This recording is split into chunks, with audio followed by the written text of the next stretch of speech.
오늘 우리가 함께 볼 하나님의 말씀은 데살로니가전서 3장 1절에서 13절까지 말씀입니다. 데살로니가전서 3장 1절에서 13절까지 말씀, 제가 가진 성경으로는 신약성경 330면 전후에 있는 말씀입니다. 데살로니가전서 3장 1절에서 13절까지의 말씀, 다 찾으신 줄로 믿고 다 같이 합독하시겠습니다. 이러므로 우리가 참다 못하여 우리만 아데네에 머물기를 좋게 생각하고 우리 형제 곧 그리스도의 복음을 전하는 하나님의 일꾼인 디모데를 보내오니 이는 너희를 굳건하게 하고 너희 믿음에 대하여 위로함으로 아무도 이 여러 환난 중에 흔들리지 않게 하려 함이라. 우리가 이것을 위하여 세움 받은 줄을 너희가 친히 알리라. 우리가 너희와 함께 있을 때 장차 받을 환난을 너희에게 미리 말하였는데 과연 그렇게 된 것을 너희가 아느니라.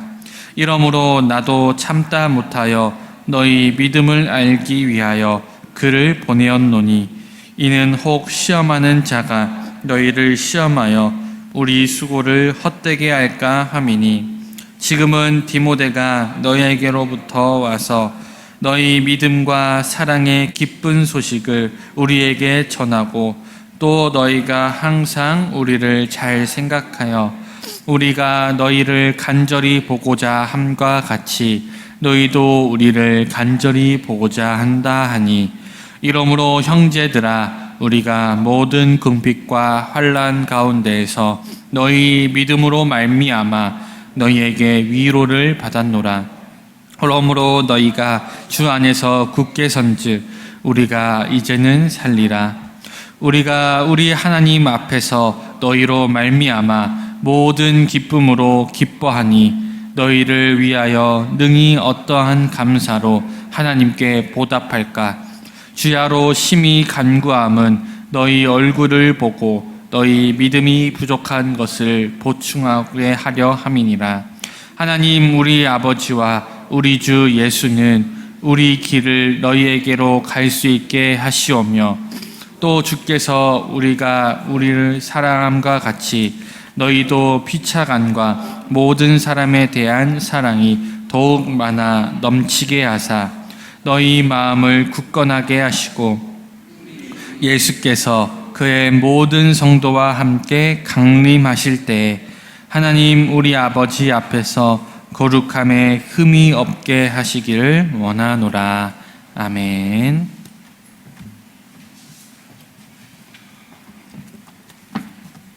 할렐루야. 우리 아버지 하나님은 사랑이십니다. 그 하나님은 여러분과 저를 사랑하십니다. 또한 그 하나님은 여러분과 저를 위한 놀라운 계획을 갖고 계십니다. 그 8월 23일 금요일 새벽 기도를 통해서 다시 한번 저와 여러분이 우리 주님의 풍성한 사랑을 체험하시고 또 우리를 향한 놀라운 계획을 발견하게 되시기를 주 예수 그리스도의 이름으로 축복합니다. 오늘 봉독한 말씀을 중심으로 특별히 2절과 8절과 13절에 있는 말씀을 근거로 해서 주 안에서 굳게 섭시다 라고는 제목으로 여러분과 함께 은혜를 나누기 바랍니다. 저를 따라해 주시기 바랍니다. 주 안에서 굳게 섭시다. 예, 계속해서 우리가 이제 2장에 이어서 3장으로 말씀이 넘어오게 되는데 2장 17절로 20절을 보면 사도 바울이가 하는 것처럼 그 마게도냐사의 부름을 받고 소아시아에서 마게도니아의 제일 큰 성, 첫 성이라는 제일 큰 성 그 빌립보로 갔다가 거기서 또 데살로니가로 갔다가 베레아로 갔다가 아데네에 있다가 지금 고린도에 와 있는 거예요. 그런데 말씀을 전하는데 이제 빌립보에서 핍박을 받죠. 그 귀신 들린 여종을 귀신을 쫓아냈다가 감옥에 갇혔다가 풀림을 받았잖아요. 또 우리 데살로니가 와서 복음을 전하다가 역시 그들이 유대주의자들이 쫓아오니까 핍박을 피해서 이제 베레아로 간 사이에 그들이 따라와가지고 야손과 그의 형제들 심히 때리고 결국 보석권을 받고 쫓아나게 하고요. 또 베레아에서는 그래도 어느 정도 그 사람들이 말씀을 들어서 은혜를 입었지만 역시 그들이 쫓아온다는 말을 듣고 저 아래 아가야라고 하는 지역 그 아래쪽에 아덴으로 갔습니다. 아덴에 있으면서 데살로니가 성도들의 어떤 그 안타까움을 듣고 자기가 가고 싶지만 여기 어제 보면 사단이 2번을 막았다고 그래요. 사단 여기도 보면 이제 시험하는 자가 막았다는 얘기를 하거든요. 그래서 그렇게 가고 싶었지만 안 되니까 대형적으로 만든 것이 그의 동역자, 영적인 아들 또는 제자, 동역자는 디모데를 파송하는, 아데네에서 파송하고 자기는 고린도로 와 있는 사이에 디모데가 데살로니가에 갔다가 고린도에 와서 이 복음의 소식을 듣고 거기서 기뻐서 감사하는 내용이 오늘의 내용이 됩니다. 그래서 오늘 내용을 자세히 보면 먼저 그 디모데를 파송하게 된 이유를 얘기해주고, 디모데가 와서 어떠한 보고를 해준다, 보고의 내용을 얘기하고 거기에 대한 기쁨과 감사를 표현하고 마지막으로 그들을 위한 기도로 말씀을 맺히게 됩니다. 그러니까 이 핵심은 뭐냐면 우리가 주 안에서 굳게 서야 됩니다. 그런 뜻이에요. 주 안에서 말을 다시 말하면 결국 말씀, 복음 안에서 굳게 서는 것이죠. 복음 안에서 굳게 서기 위해서는 우리가 계속해서 성도의 교제를 나눠야 되고 또 사랑이 넘쳐야 되고 하나님의 뜻을 이루어간다는 것을 해주는 것이 오늘의 말씀이에요. 특별히 이제 고난과 환난에 대한 말이 있죠. 어떤 분이 그렇게 말씀하셨어요. 고난과 환난은 하나님의 공의를 드러내는 시금석이다. 우리가 성도가 성도인 것을 알 수 있는 방법은 무엇입니까? 많은 경우에 하나님의 섭리적인 고난이에요. 내가 막 잘못해서 당하는 고난도 있겠지만 하나님이 우리를 성화시키는 과정으로 주는 고난이 있어요. 이유 없이 당하는 핍박이라도 말할 수 있고 또 여러 가지 사단의 괴계로 해서 어려움을 당하는데 그것을 어떻게 이겨나가느냐에 따라서 성도의 모습이 나타난다는 것이죠. 그래서 그런 말 하잖아요. 전쟁이 일어나야, 죄송합니다, 꼭 전쟁이 나봐야 훌륭한 장군을 만날 수 있다는 거죠. 나라가 어지러워봐야 애국자를 알 수 있다는 거예요.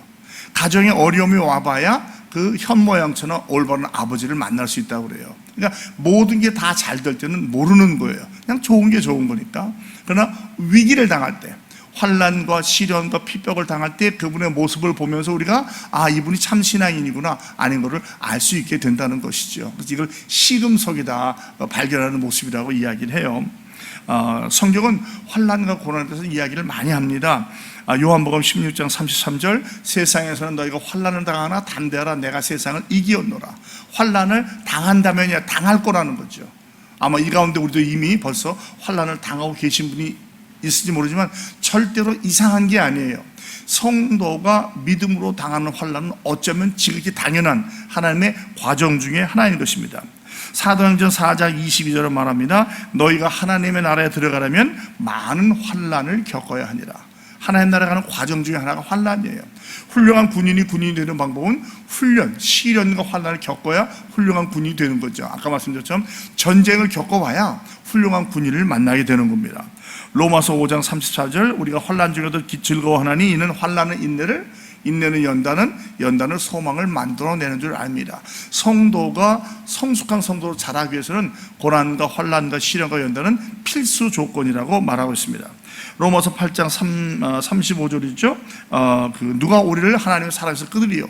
환난이나 공고나 핍박이나 가난이나 적신이나 기근이나, 즉 이런 것이 와야 우리가 하나님과 더 친밀한 관계를 알 수 있게 돼요. 어떤 분들 보면 신앙생활 잘하는 것 같다가도 환난이 오면은 교회를 떠나거나 주님을 떠나거나 성도를 떠나는 경우가 있어요. 그런 분 아마 보셨을 겁니다. 이게 환난은 우리가 참된 성도인가 아닌가를 만들어내고 발견하는 방법 중에 하나라는 것이죠. 또 로마서 12장 12절 13절은 소망 중에 즐거워하며 환난 중에 참으며 기도에 항상 힘쓰며 성도들의 쓸 것을 공급하며 손대접하기에 힘쓰라. 환난 중에 참으라고 말하고 있어요. 인내하라는 거죠. 이렇게 해서 우리에게 주어진 여러 가지 환난을 통해서 우리가 이것을 이겨나가고 승리하는 거예요. 이걸 본다면 내가 어느 정도 신앙생활을 했으니까 이제는 환난은 없겠지라고 하는 것은 착각이라는 거예요. 어쩌면 주님 나라에 갈 때까지 다양한 환난과 시련과 핍박과 연단이 있을 수 있죠.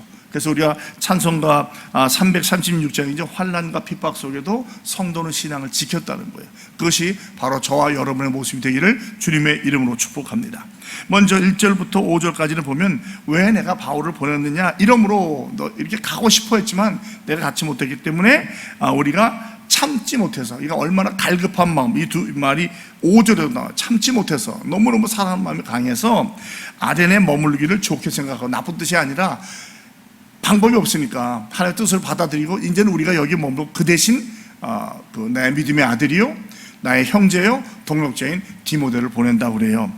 디모데를 보냈는데 이 디모데는 어떤 사람입니까? 바로 형제, 2절에 우리의 형제라고 그러고요, 복음을 전하는 하나님 일꾼이라고 말하고요, 이를 보내서 이제 왜 보냈느냐, 2절 하반절에 너희를 굳건하게 하고 믿음에 대하여 위로함을 받고, 그 다음에 아무도 이러한 환난 중에서 흔들리지 않게 하라. 그러니까 믿음을 굳건히 세워주고 또 그것을 위로함을 받고 환난 중에 굳건히 세우기 위해서. 이게 필요한 게 뭡니까? 바로 성도의 교제예요. 여러분, 성도의 교제는 굉장히 중요합니다. 사도행전에 보면 성도가 서로 교통하는 것을 믿는다고 그랬죠. 이 교통은 교제를 말하는 거거든요. 신앙은 결코 혼자서 성장하거나 성숙할 수 없습니다. 외따로 떨어져서 신앙생활 잘하고 훌륭한 사람 됐다는 건 무엇인가 부족해요. 어딘가 편파적입니다. 같이 성도들끼리 서로 부대끼며 살아가면서 또 서로 섭섭하기도 하고 또 기뻐하기도 하고 안타깝기도 하면서 우리가 신앙이 성장하는 거예요. 그래서 우리가 항상 이 서로의 성도의 교제를 통해서 굳건하게 되고 믿음에 대해서 위로를 받기 바랍니다. 오늘 위로란 말이 여러 번 나와요. 이 위로는 하나님이 성도를 통해서 주시는 위로예요. 그러니까 세상적인 어떤 즐거움이나 낙이 아니라 내 영혼의 체험을 받는 어떤 안타까움이라는 것은 성령의 인도함에서 내 영이 체험을 받는 그런 위로를 말해요. 그 다음에 환난 중에 흔들리지 않는 것이죠. 바로 이것이 성도의 교제를 통해서 일어나는 거예요. 그래서 구역이 중요하고 소그룹이 중요하고 다양한 모험이 필요한 것입니다. 우리가 이것 속에서 세움을 받았다는 거죠. 그러니까 교역자들 또는 직분을 받은 자들 해야 될 일은 무엇입니까? 바로 이러한 거예요. 상대방의 믿음을 세워주고 그 다음에 위로해주고 흔들리지 않게 하는 것이죠. 그리고 4절에 보면 내가 이 환난에서 미리 얘기했다. 그러니까 어찌 보면 이건 뭐냐면 예수를 믿는다고 하는 것은 이미 환난이 전제된다는 거예요. 그러니까 우리가 예수 믿으면 복 받는다는 말도 중요하지만 그건 사실은 반밖에 안 되는 거예요. 그 말만 믿고 왔다가 아니 예수 믿으면 무슨 복 받는다니 이렇게 시련과 환난이 와요, 나 이러면 예수 안 믿겠어 하는 분들이 종종 나타나는 거예요. 그것은 그들의 잘못이라기보다는 우리 교회에서 잘못 가르치는 거예요. 동전의 양면처럼 축복이 있으면 환난과 시련도 있는 거예요. 그것이 없는 사람은 없습니다. 그러니까 이것을 우리가 잘 지도해서 주를 믿으려면 은혜도 있고 복도 있지만 환난과 시련도 따른다는 것, 그것은 우리의 잘못이 아니라 예수를 믿는 그 믿음 때문에 그리스도인이 당하는 고난이고 이것은 하늘에 반드시 상고로 맺힌다는 것을 우리가 전달해야 할 필요가 있어요. 그런데 그렇게 됐다는 거죠.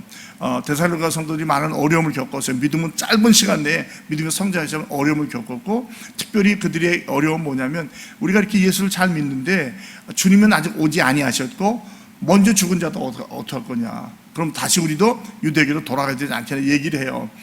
데살로니가 성도들이 겪었던 큰 어려움이 뭐냐면 종말과 재림이에요. 그래서 계속해서 매 장마다 종말과 재림을 말합니다. 그러니까 오늘도 내일 말씀을 보면은 이제 우리가 토요일이기 때문에 새벽 기도가 없지만 그 말씀 꼭 읽어보시기 바라요. 매 장마다, 특별히 4장과 5장에서는 그 종말론과 재림에 대해서 어떻게 주님이 강림하실 것인가, 우리가 어떻게 공중을 올려온 받을 것, 이런 얘기가 나오는 거고요. 그게 이제 데살로니가 성도의 그 간믿은 성도들이 어려워했던 부분이에요. 거기에 대한 지금 답을 주는 겁니다. 그래서 5절에 보면 다시 한번 말합니다. 너희 믿음을 확인하기 위해서 디모데를 보냈는데 혹시나 시험하는 자, 즉 마귀 사단이 너를 시험하여 우리의 수고를 헛되지 않게 했을까라고 염려를 한 거예요. 그런데 그 다음에 그렇지 않은 걸 발견하는 것이죠. 시험하는 자는 곧 마귀 사단을 말하는 것이죠. 디아블로라는 원어를 쓰는데 반대하고 이간질하는 자, 핵심은 이간질하는 거예요. 하나님 그리스도를 이간질하는 것이죠. 이 시험하는 자는 마귀 사단이라고 말할 수 있고, 마귀 사단은 무엇을 사용합니까? 사람과 환경을 사용해요. 그러니까 환경적으로도 그렇고 사람을 통해서 우리가 시험당하고 어려움을 당할 수 있다는 거예요. 그런데 이것을 잘 분별해야 돼요. 하나님이 우리를 위해서 섭리적으로 하는 거라면 참고 인내하고 기다리면 되는 거예요. 기도하는 가운데 이것을 이기면 반드시 아름다운 열매와 기쁨이 있을 줄로 믿습니다. 그런데 5절에 보니까 6절 디모데가 와서 우리한테 보고를 해주는데, 첫 번째 믿음과 사랑의 기쁜 소식, 믿음을 확인하고 싶었는데 믿음이 든든하고, 또 사랑하는데 나중에 그 11절에 보면 너희끼리 사랑한 것이 아니라 이웃도 사랑했다는 그리스도의 사랑의 것을 실천한 것을 보게 되며, 그래서 우리가 너희를 간절히 보고자 하는 것처럼 너희도 우리를 간절히 보고자 한다는 말을 들었다는 것이죠. 이게 뭡니까? 우리가 성도들이 종종 헤어질 때가 있어요. 이사를 가든 출장을 가든 여러 가지 상황으로 그럴 때마다 항상 그리운 성도들이 있잖아요. 그런 마음처럼 이 성도 안에 이런 사랑하는 마음이 있어야 된다는 것이죠. 뭐 같이 신앙생활했지만 뭐 떠났으니까 그만이야, 이게 아니라는 거죠. 그러니까 성도는 가족 같은 관계가 있는 거예요. 그래서 항상 우리 안에 사랑과 믿음의 역사가 있어야 되고, 그 다음에 서로 사랑하며 그리워하는 마음이 있어야 된다는 거예요. 그걸 봤다는 거예요, 디모데를 통해서. 그러니까 7절에 이러므로, 그렇기 때문에 형제들아, 우리가 모든 궁핍과 환난 가운데서 너희 믿음으로 말미암아 위로를 받았다. 그러니까 바울은 가는 곳마다 항상 잘 된 게 아니라 어려움을 당했어요. 그러니까 이 초대교회 전도자들은 우선 재정적으로 어려움을 많이 겪었죠. 그래서 바울은 텐트를 만드는, 이 장막을 만드는 일을 했고, 그것을 통해서 자급자족을 하려고 했는데 그것도 부족할 때 마게도니아 성도들이 여러 교회에서, 지역교회에서 헌금을 보내줘서 그 헌금을 가지고 주일을 감당했어요. 그러니까 여러 가지 시련과 환난과 핍박이 있어서 그런 가운데에도 여러분 믿음 때문에 위로를 받는다는 거죠.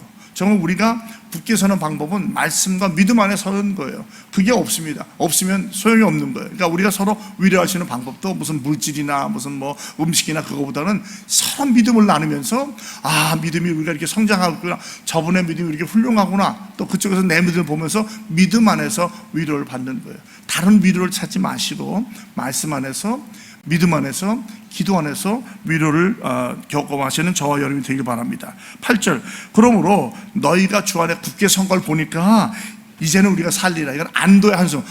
휴, 다행이다. 내가 정말 짧게 복음을 전하고 왔는데 그들이 어려운 소식을 듣고 마음이 정말 불안하고 걱정을 했는데 내 아들 디모데를 보내서 그 소식을 들어보니까, 아, 이 기대 이상으로 믿음이 든든하게 서 있는 거예요. 어휴, 다행이다. 이제 내가 살 것 같다. 우리 그런 얘기 하잖아. 어휴, 이제 살겠네. 그런 얘기를 하는 거예요. 그러니까 사도 바울도 상당히 우리와 같은 인간, 전혀 다른 사람이 아니라 인간의 모습을 가졌던 분인 줄 알 수 있어요. 자, 그러면서 너무너무 기뻐함으로 말미암아 어떻게 내가 하나님께 감사해야 되느냐라고 해서 이제 반어법으로, 그러니까 감사해야 된다는 거죠. 어떻게 감사하고 할 수밖에 없다는 거예요. 그 내용이 이제 10절부터 나오는데, 특별히 10절에 보면 너희의 믿음에 부족한 것을 보충하겠다. 아까 말씀드렸지만 이 데살로니가 교회의 어린 성도들이 갖고 있던 재림과 종말에 대한 그 불안함, 염려에 대해서 말하는데 이 답이 4장과 5장에 나옵니다. 그때 보시면 되겠고요. 그리고 11절부터는 굉장히 중요한 바울의 기도가 나옵니다. 성경에 나오는 여러 가지 기도 중에서 아주 좋은 기도 중에 하나가 오늘 나오는 기도예요. 그래서 첫 번째는 뭐냐면 우리의 길을 너희에게로 갈 수 있게 하옵시며, 이전에는 직행하게 하옵시며, 저는 그 말이 더 맞는 것 같아요. 만나서 교제하기를 원한다는 거죠. 우리가요, 신앙을 잘 지킨다고 해도 성도의 교제에서 떨어지잖아요. 신앙이 성장하지 못합니다. 그러니까 항상 성도의 교제 안에 들어와 있어요. 중앙교회라든지 또 어렸을 때 함께 신앙을 같이 했던 믿음의 친구라든지 동지라든지 직장에서 신우회라든지 이런 걸 통해서 계속 우리의 신앙을 지키는 게 필요해요. 새벽 기도도 기도면 기도지만 또 성도의 교제라고 말할 수 있잖아요. 서로 보면서, 아, 또 항상 나오는 그분이 나오셨구나, 또 같이 기도하는구나, 또 말씀의 선포를 통해서 말씀의 교제가 이루어지고, 기도를 통해서 같은 공동 기도의 제목을 써서 기도의 교제가 이루어지고, 계속해서 이게 교제, 이 코이노니아는 성도에게 굉장히 중요합니다. 예수를 믿지 않는 사람들도 어느 누구도 섬처럼 No man is an island, 누구도 혼자 따로 살지 못하는 거 알잖아요. 우리 성도는 더더욱이 더 잘 알죠. 그래서 항상 교제 가운데 지나는 거예요. 그 다음에 12절, 우리가 너희를 사랑한 것 같이 너희도 피차간의 간과 모든 사람에 대해서 사랑이 많이 넘치길 원한다. 그러니까 기독교가 사랑의 종교잖아요. 하나님도 사랑하고 이웃도 사랑하며 심지어는 원수까지 사랑하는 이런 사랑이 넘치는 모습이 되게 해달라고 바울은 기도하고 있어요. 그 다음에 13절에 마음을 굳건하게 해서, 굳게 선다고 했죠. 여기 보면 이제 아까 말씀드렸지만 2절에 굳건하게 하고, 8절에 주 안에서 굳게 선주, 그 다음에 너희 마음을 굳건하게 하사. 이것을 한마디로 말하면 이 복음의 뿌리를 내린다는 것, 든든히 선다는 거예요. 그래서 힘을 얻는다는 것이죠. 그러니까 우리의 힘은 복음 외에는 없잖아요. 그 외에 다른 것 아무리 의지해봤자 쓰러지고 넘어질 수밖에 없고요. 복음 안에 서서 그 안에서 성도의 교제가 있고 서로 사랑함이 있고 위로와 격려가 있는 거예요. 그러면서 우리 주 예수께서 모든 성도와 함께 강림하실 때, 종말론전 얘기를 하죠. 우리 하나님 아버지 우리 앞에서 거룩함에 흠이 없게 되기를 원한다. 과연 우리가 거룩함에 흠이 없을 수 있을까요? 옥에도 티가 있다고 하는데 어떻게 우리의 거룩함에 흠이 없겠어요? 여기서 말하는 것은 우리가 말하는 상처나 그런 것이 아니라 하나님이 기뻐하시는 믿음을 소유하는 거예요. 그 핵심이 뭔지 아냐면 그것은 바로 겸손이에요. 겸손과 순종입니다. 그런 사람들은 흠이 없어요. 그런데 교만하고 나 이 정도 됐어 하면 그 자체가 이미 흠이 되는 거예요. 하나님께서 보기에, 사람이 보기에. 우리가 하나님과 사람 앞에서 흠이 없게 된다는 것은 뭐 하나 실수도 안 하고 말이나 행동 실수가 없다는 것이 아니라 그런 사람은 있을 수 없어요. 이 세상에서 하는 뭐 많고 적음의 차이는 있겠지만 없을 수는 없는 거거든요. 그런 뜻이 아니고 겸손하라는 거예요. 겸손. 그리고 주의 뜻이라면 순종하는 거예요. 잘못되면 빨리 회개하고 돌아서는 거예요. 그게 흠이 없이 선다, 그런 뜻이 있어요. 저와 여러분이 하나님 앞에 설 때에 흠이 없고 점이 없을 수 있겠습니까? 아니죠. 삶으로 본다면, 인간적으로 본다면 그럴 수 없어요. 그러나 적어도 하나님 보시기에 주의 뜻대로 살기 위해서 애쓰고 몸부림치면서 나의 잘못이 깨달아질 때, 지적이 될 때 즉시 고치고 겸손하게 나아가면서 그때 순종을 사는 모습을 주님께서는 기쁘게 보시는 거예요. 항상 기뻐하고 쉬지 말고 기도하고 범사에 감사라고 하잖아요. 이런 것에 다는 못할지라도 애쓰고 몸부림칠 때 하나님께서는 흠이 없이 보신다는 것이죠. 그러니까 우리에게 소망이 있는 거예요. 만약에 행위의 부족함이 없어야 된다면 다 절망이죠. 뭐 여러분 신앙생활 저는 40년 해왔지만 여러분 얼마나 하셨는지 모르겠지만 정말 점 없이 흠 없고 살았어요? 안 그렇잖아요. 뭐 어제도 흠이 있었고 오늘도 흠이 있을 수밖에 없는 게 우리의 삶입니다. 그러니까 그런 뜻이 아니고 그럴 때마다 깨달아질 때마다 회개하고 겸손하게 고치고 주의 뜻으로 나아가는 모습, 그것을 사도 바울은 이렇게 표현하고 있는 거예요. 여러분 우리가 주 안에 굳게 서면서 성도의 교제를 통해서 위로함을 받으시고요, 또 믿음으로 든든히 서되 우리가 이런 삶이 되기 바랍니다. 우리의 믿음은 언제나 부족해요. 이 정도면 됐어가 바로 교만의 시작입니다. 믿음의 부족함을 채우는 거예요. 서로 채우는 겁니다. 교제를 통해서, 말씀을 통해서 말이죠. 그리고 우리의 소망과 바람은 뭐예요? 서로 아름다운 교제를 하며 그 다음에 사랑이 넘치고 또 굳건하게 서고 하나님 앞에 설 때에 흠이 없고 점이 없는 그런 삶을 살기 위해서 애쓰고 몸부림치시는 저와 여러분이 되길 바랍니다. 항상 말씀 안에 굳게 서시고요, 그다음에 풍성한 사랑이 넘치시고요, 항상 거룩한 삶을 살아가길 바랍니다. 이제 말씀을 맺겠습니다. 어느 그 횟집이 있었는데요, 이상하게 다른 횟집에 가면 참치가 그렇게 신선하지 않은데 여기만 가면 신선한 그 회를 먹을 수 있었던 거예요. 그 이상해가지고 사장님께 물어봤어요. 아니 사장님, 사장님의 회는 왜 이렇게 항상 싱싱해요? 비밀을 안 가르쳐요. 비결이니까 안 가르쳐 주겠죠. 마침내 알아낸 방법은 뭐냐면 이 참치를 그 북대서양이나 북태평양에서 데리고 올 때, 잡아가지고 올 때 참치를 그냥 두면은요, 참치를 그 안에서 시들시들해서 죽는데요. 참치를 싱싱하게 지키는 방법이 뭐냐면 그 안에 상어를 한두 마리 넣는답니다. 큰 탱크 안에. 그러면 상어가 이제 배가, 물론 참치를 몇 마리 희생은 하겠죠. 잡아먹겠지만 남은 참치들은 살기 위해서 길을 쓰고 돌아다닌다. 그러니까 마치 이 태평양, 북태평양 한가운데 사는 것처럼 상어가 밑에 깔려있으니까 이 참치들이 위로 올라가지고 길을 쓰고 도망다닌대요. 그걸 잡아서 여러분 제공하니까 참치가 싱싱한 겁니다. 이건 뭡니까? 환난과 시련은 바로 그런 역할을 한다는 거예요. 우리가 상처받을 수 있어요. 고난도 당할 수 있지만 큰 하나의 섭리를 본다면 우리가 바로 사는 귀한 섭리가 있다는 것이지요. 또 양을 치는 분들한테 보면요, 양들이 이렇게 이제 우리 안에 가둬놓잖아요. 겨울에 꼭 이제 양들을 가둬놓으면 꼭 한두 마리가 죽는답니다. 거기서. 왜냐하면 이 서로 치고받기도 하지만 서로 끼어 있다가 질식해서 죽는다는 거예요. 자리를 못 지키고. 그래서 어느 또 목동한테 물어봤더니 거기는 양이 안 죽더래요. 어떡하냐고 봤더니 그 양 사이에 염소를 한두 마리 넣는데요. 그럼 염소는 가만히 막 받는답니다. 그러니까 양들이 살아남으려고 왔다 갔다 하다 보니까 끼어서 죽는 일이 없다는 것이죠. 역시 비슷한 이야기입니다만 여러분, 고난과 시련과 환난과 연단은 우연이 아니에요. 섭리적인 경륜이 있는 거예요.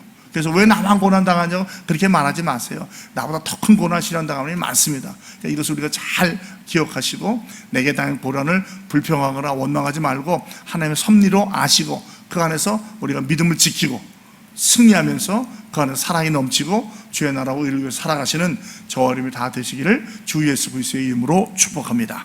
아버지 하나님 감사합니다. 오늘도 귀한 날 주시고 살다 보면 시련과 환난과 연과 핍박이 너무나도 많지만 이것이 우연이 아니고 하나님의 계획과 섭리 가운데 우리를 더욱더 든든하고 강건하게 세우기 위한 성화의 과정인 줄로 깨닫게 해주시니 고맙습니다. 아버지 하나님, 우리가 이런 시련과 환난을 이기기 위해서 말씀 안에, 믿음 안에 뿌리를 내게 하시고 성도의 교제를 통해서 서로 위로 격려하게 하시며 더욱더 우리의 사랑이 넘쳐서 심지어는 우리의 원수까지도 사랑하는 그리스도의 사랑을 실천하게 하시고 굳건한 가운데 우리가 주님 앞에 설 때에 부끄러움이 없도록 항상 경건에 최선을 다하며 애쓰는 우리가 되게 하여 주시옵소서. 오늘 하루도 우리의 삶에 어떠한 일이 우리를 기다리고 있는지는 모르지만 하나님께서 우리를 함께해 주시고 도와주시고 보호해 주시고 인도해 주시고 확신하게 하시고 주님 손잡고 살아가는 우리 모두가 되게 하여 주시옵소서. 귀한 예물 드린 손길이 있습니다. 이 예물을 받아주시고 하나님 기도의 제목을 들어주시고 응답하여 주시옵소서. 주 예수 그리스도의 이름으로 감사하며 간절히 축복하며 기도합니다. 아멘.